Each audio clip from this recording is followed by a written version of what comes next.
For Creamer Media's Polity, I'm Tabi Madiba. Researcher and analyst Professor Raymond Suttner joins me to discuss reinvigorating our vocabulary for freedom and emancipation. Welcome, Professor. Thank you. You argue that it is important to acknowledge the role that our emotions play in politics, criticizing what you call dualism, which sees emotions as inferior quality to that of rationality. Does that not stand the danger of reducing or undermining the rational quality of our politics? The rational is there, and what you're doing, if you do not acknowledge the emotional quality in people undertaking obligations which cost them a lot, if you don't acknowledge that, you're disembodying a human being. A whole human being is a person who thinks and feels. When you're upset about someone's treatment of you, you actually have a rational element, but you also have an emotional element where it's wrong intellectually, but it's different from what you expected of the person. So I don't think that rationality has a chance of being sidelined. What we've got to remedy is a situation whereby we devalue emotions. They're not part of these high-level panels and various other things that discuss macroeconomics, or they discuss the fate of the DA, but they do form a part of the reason why people join organizations and other things in the first place. Mm-hmm. And you also speak of betrayal, but you do not seem to have some measurable sets of factors to assess what this is, and when betrayal happens, how do you understand it? Before you can have betrayal, you have to have people who are joined together, who are committed to one another, like two lovers. Two lovers commit themselves to one another. They have trust that they've built up sufficiently to consider themselves lovers, or to get married, or whatever it happens to be. And if one of the lovers does something, for example, adultery, or has an affair, whatever it happens to be, that constitutes the betrayal of the, or let me say, constitutes something different from what is expected, the trust that was expected. That is a form of betrayal, because you were trusted to conduct yourself with loyalty to this person. To have gone off and had this affair is betrayal.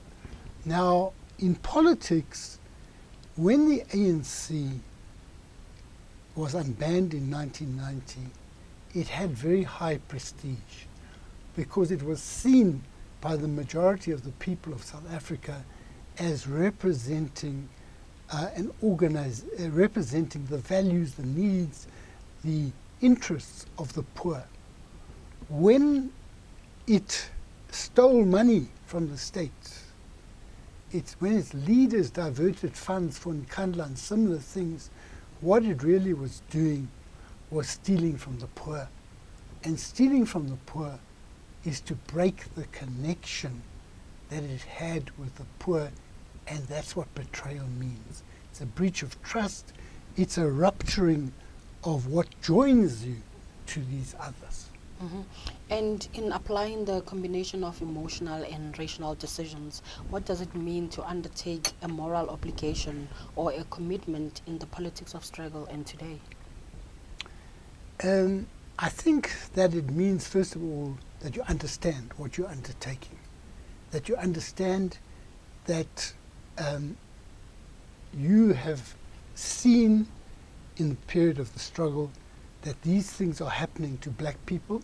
As a black person, what does it mean for you to go and join the struggle to liberate the country? And then you have to ask yourself, am I ready to undertake this? Am I ready to carry it through to go through the hardship of going to MK camps if it's an MK assignment? Or am I ready to deal with torture and imprisonment and to not betray the organization in a number of situations? So you've got to go through establishing in your mind this connection, because many people never said to black people, look, or to, if they're black already, to members of the community, I am now serving you. Now, when I was working, I felt that I was connected, but I didn't have anyone to say it to most of the time, because most of the time I was, when I started at least, I was working on my own.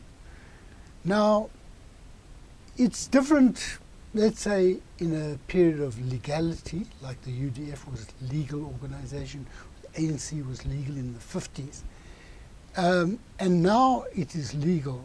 And what I think has not happened is that people have not asked themselves, how do we conduct ourselves with a moral obligation towards the people in the present situation?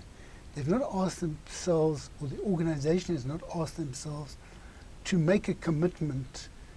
What they've done is they focused on inducting people intellectually into what the ANC stands for, its values.